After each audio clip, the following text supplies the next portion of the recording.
মথুরা হইতে ভগবানকে নিয়ে নন্দালয়ে গৃহে প্রবেশ করলেন।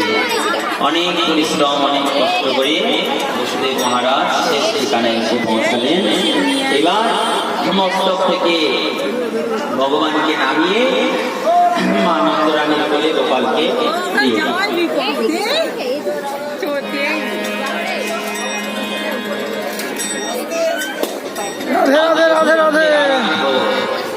মা নন্দরানীর কোলে